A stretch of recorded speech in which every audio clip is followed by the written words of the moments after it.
Hi, I'm Susan Stiffelman, and I'm Andersen, her son, and we're here to talk to each other. to talk to me. Okay. All right. So we'll start off. I'll ask the first question. I'm gonna throw you a curveball here. So, if there was one story that you would tell that you think I wouldn't believe, but is true about your life, what is it? Wow. Oh my gosh. Yeah, you play on this. We often play Two Two truths and a Truths lie. and a Lie, Yeah. so you've kind of heard Yeah, I've a heard lot some, of the but story. I feel like you can really dive deep here. Just Huh. think about, what even if it's from when you were like 14. Right. Um, that I don't think you would believe, Yeah. That I would find hard to believe. that you would find hard to believe. Yeah. Um, wow. I guess maybe you would find it hard to believe that there was a very short but important period of my life when I thought I might become a nun. Crazy. Okay. Walk me through it. Yeah, so, when I was really young, very young, even like 9 years old, I remember looking up at this. I was about to turn 10, so it was a big moment. Like, I'm going to be a double digit, unless I turn triple. Right. So there was this introspection in my little 9-year-old mind going on, looking up at the sky, but there was always this question: why are we here? And sort of a spiritually directed yearning. Mm-hmm. So when I was very young, I think about 15, 16, I read Autobiography of a Yogi, which I've given to you. And at the end of that book, I was so moved by his experience spiritually, his experience in deep meditation, that I rode my bicycle to the Prairie Village Shopping Center in Prairie Village, Kansas, put a bunch of coins in the payphone, and called the California branch of Yogananda's That's so funny. place. And I just said, I want to know God. And so I started getting these lessons in the mail, and then I came to California. I was in Kansas City. And this was 1971 Oh gosh. or Yeah, something? around then. And I came out here for a big conference, and over time doing these weekly lessons, it was just so meaningful to me that I had this brief dalliance with, maybe I'll become a monk, a nun, Right. let's correct that, in the Self-Realization Fellowship. So yeah, I don't think I ever told you that. Selfishly, I'm very glad you didn't. Me too. Yeah. All right. So do I want to continue Yeah, asking? I'll ask you a question. Okay, cool. That's kind of fun. We can All right. all Cool. go Yeah. forward. Yeah. So, you know that I do a lot of writing, Yes. and of late there have been some pretty, intense things going on in the world, and I'm always a hopeful person, but I also feel a lot of sadness around the chaos and the kind of whatever fuels that kind of anger and hatred. So, what gives you hope? What gives you hope as a 25-year-old, almost 26-year-old, looking forward into your own life in this world? I would say what gives me hope is I'm, as you know, a pretty big history nerd, and have paid really close attention to history and current events, and history repeats itself. There's humanity is very, very cyclical, and there hasn't really actually been a tremendous amount of change in human behavior since we've been humans. And so yes, I think it's a much more overwhelming now because we're exposed to the events of the world instantaneously now, and we never have been before. But actually, if you're looking at numbers, the humans have never been safer or more healthy or have lived longer or been able to read or have access to water and all of that. And so, yes, it's really scary right now. There's things that are terrible and injustices that undoubtedly need to be justified. But I also think that humans, the instinct to survive will always be more innate than anything else. Good. That's good. Yeah. Right, Okay, your turn.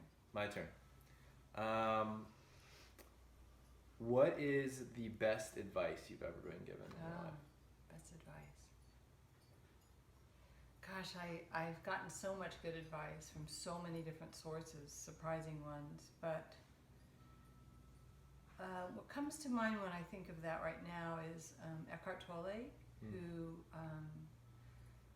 well, you know, he wrote the foreword to my book, and so I was exposed a lot to his work and was anyway before that. And something that he talked about where he said there is no such thing as a problem, there's only a situation, and I'm paraphrasing it, really helped me a lot, because he says, look, you know, you might have a problem with paying your rent, or you might have a problem with how to fix the plumbing, or you know what to do about your kids' addiction issues, and those aren't, I'm not saying they're not to be dealt with, but that many, if not most, of the things that we get anxious about are because we're projecting into the future or reliving the past.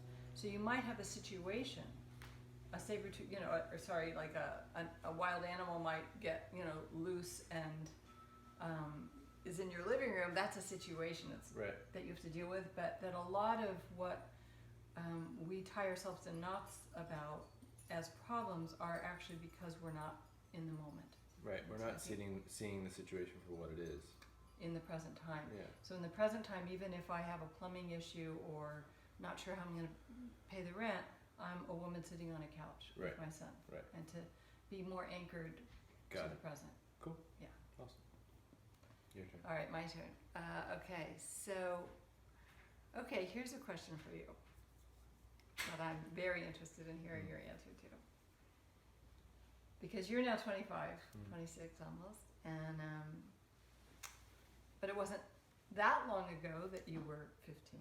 What do you understand now that you didn't 10 years ago?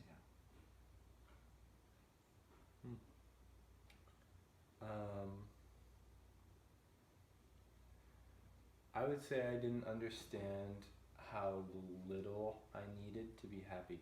I think I had an idea in my head that there's a certain level of achievement or of like something that you get to, and that's when you're successful, or that's when you're happy. But I've discovered that you really, I've had some of the best days of my life spending like $3 in that day. And I really, really don't think I would have believed that 10 years ago. Mm-hmm. That it didn't take a whole... Yeah, you don't have to, this romantic idea of the career and the house and the American dream or whatever it is, it's just, it's something we're sold. The reality is that the American dream is the next moment that you get to breathe. Nice. And it's a universal dream, really, isn't it? Exactly. International. Yeah, it's a non-government issued dream. That's cool. Yeah. Okay.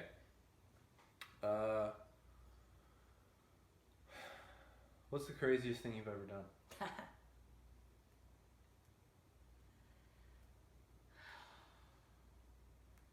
A lot of ways of looking at that question. I'm looking at it from the 25-year-old son who wants to hear funny stories about his mom. Yeah, but one of the craziest things I did was take you around the world when you were 15, and not really have a plan. It's true. And that was pretty crazy. So I guess, can we leave it at that? Sure. Yeah, that was... Maybe for the folks at home, you want to elaborate on that. Okay, yes. So when Ari was turning 15, I decided that it was sort of a last chance for me to get you out of this sort of sanitized bubble. And that if you were to be a citizen of the world and have sort of the confidence to navigate that, there's no better way than to have real experiences. I can't tell you stories and have them make the same impact, when you went to India, when you were little, or when, these experiences are sort of seared into your consciousness of what you see and the understanding that you have, right? So I got this crazy idea toward the end of your 8th grade, let's just go away and, have some experiences and volunteer. So we went to Uganda, we went to Tanzania, And then we flew all the way, like 49 hours? Yeah, to Australia and New Zealand. Yeah. And kind of made it up as we went, a lot of it. So I think that was pretty crazy. But Agreed. really good.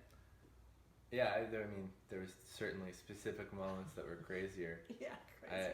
I remember flying over whatever the big mountain range in New Zealand is in a 4-seater plane. God. Just listening to my mom sorry, I don't know if I can say this, but like, Not saying nice words. not saying good words, but me as a 15-year-old was very pleased about everything that was happening. So that was fun. Yeah. Okay, whose turn is it? All right, so I'm going to ask you, what's a misconception that people have about people your age? I think this is one we talk about a lot. Yeah, I mean, it's definitely on my mind. Yeah, because you're doing your... Yeah, so I'm launching a podcast called Millennials Don't Suck. And it's basically addressing this exact question. Yeah. You know, there's the narrative about the millennial generation that we're shallow, vapid, self-centered,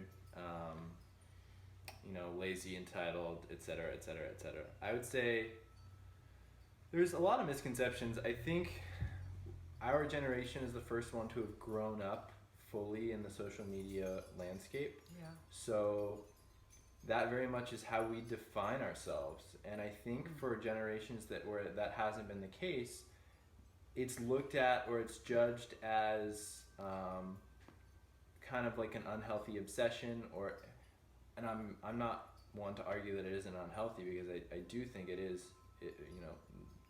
the reliance or whatever you want to say about social media is unhealthy, but I think that it's just we're dealing with the cards that we've been dealt, and we're